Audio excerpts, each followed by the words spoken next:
The year is 1940. The world stands on the precipice of chaos, as the dark clouds of war loom ominously over Europe. The world watches in horror as Nazi Germany conquers nation after nation.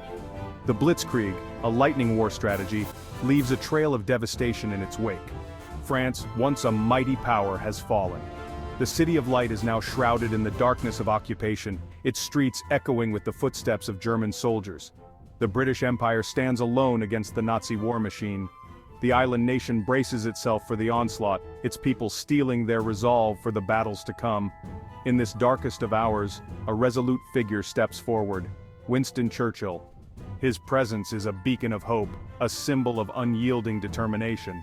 His voice, gravelly and determined, booms across the airwaves, rallying the British people to fight for their freedom. His speeches are not just words, they are a call to arms, a plea for unity and resilience. "We shall fight on the beaches," he declares, his words infused with a steely resolve that ignites the spirit of a nation. "We shall fight on the landing grounds," he continues, painting a vivid picture of defiance and courage. "We shall fight in the fields and in the streets," he proclaims, each phrase a testament to the unbreakable will of the British people. "We shall fight in the hills, we shall never surrender." These words echo through time, a powerful reminder of the indomitable spirit that defined an era.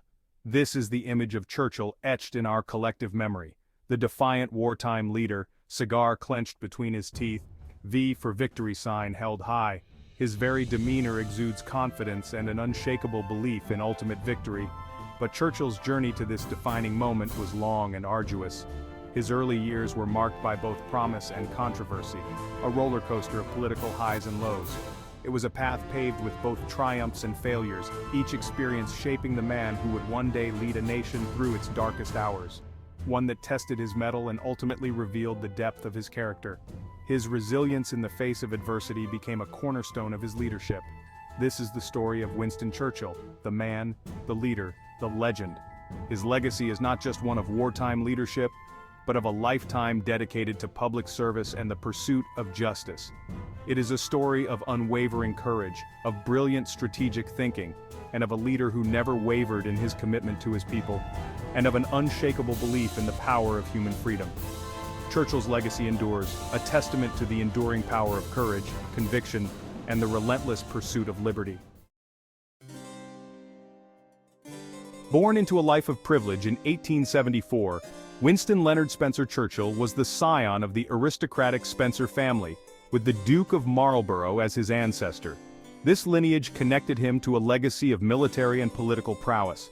Despite his noble heritage, young Winston faced a difficult childhood.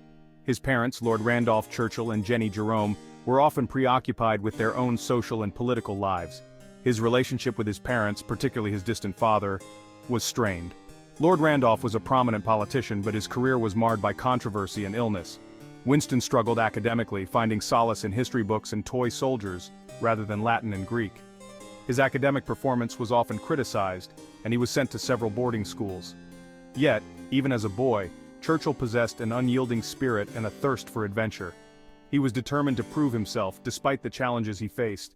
He yearned for action, for a chance to prove himself. His dreams were filled with visions of heroism and grandeur. This yearning led him to the Royal Military College at Sandhurst, where he excelled in military training. Sandhurst was a rigorous institution, and Churchill's determination saw him through the challenges. His skills and ambition launched him into a career as a soldier, journalist, and war correspondent. He was not content to merely serve. He sought to understand and document the world around him. He served in India, Sudan, and South Africa, witnessing firsthand the horrors of war and the complexities of international politics. These experiences were more than just adventures, they were lessons in leadership and resilience. These early experiences, though harsh, were crucial in shaping Churchill's character. They taught him the value of courage, the importance of strategy, and the necessity of understanding both friend and foe. They honed his courage under fire, sharpened his strategic mind, and instilled in him a deep sense of duty and patriotism. Churchill's time on the battlefield was a crucible that forged his indomitable spirit. Little did he know that these formative years were preparing him for a destiny far greater than he could have ever imagined. The trials and tribulations of his youth were but the prelude to a life that would leave an indelible mark on history. Churchill's military exploits and growing reputation propelled him into the world of politics. He entered Parliament in 1900, quickly rising through the ranks.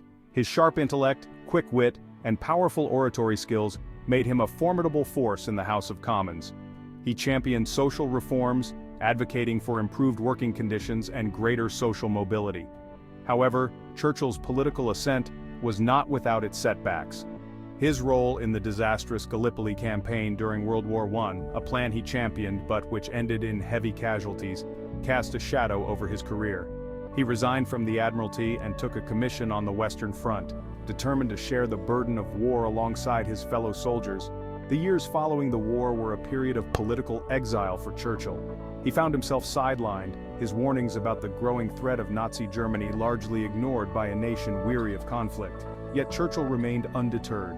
He continued to write and speak out, his voice a lone but persistent beacon of warning in an increasingly dangerous world. Section 4, The Hour of Destiny, Churchill takes the helm. As the Nazi war machine rampaged across Europe, Britain faced its darkest hour. The fall of France in 1940 sent shockwaves through the nation. Fear and uncertainty gripped the hearts of the British people. It was in this moment of crisis that Winston Churchill's unwavering resolve and leadership shone through. On May 10, 1940, Neville Chamberlain resigned as Prime Minister, recognizing his inability to rally the nation for war. The King, with the backing of the Labour Party, asked Churchill to form a government. At the age of 65, after years of being sidelined, Churchill finally ascended to the position he was destined for, Prime Minister of Great Britain. His appointment was not met with universal acclaim. Some doubted his judgment, haunted by the ghost of Gallipoli.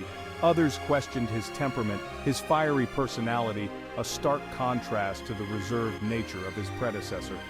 But Churchill was undeterred. He knew that the fate of his nation and indeed the world rested on his shoulders. Section 5. We Will Never Surrender, Inspiring a Nation at War.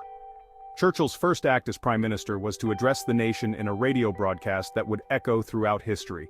On May 10, 1940, as the specter of war loomed large over Europe, Churchill took to the airwaves to speak directly to the hearts and minds of the British people. His words, imbued with a powerful blend of realism and hope, galvanized the British people. He spoke not just as a leader but as a fellow citizen, sharing in their fears and aspirations.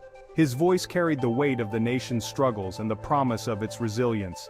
"I have nothing to offer but blood, toil, tears and sweat," he declared, outlining the difficult road ahead. This stark admission of the challenges to come was a call to arms, a rallying cry that acknowledged the sacrifices that would be necessary.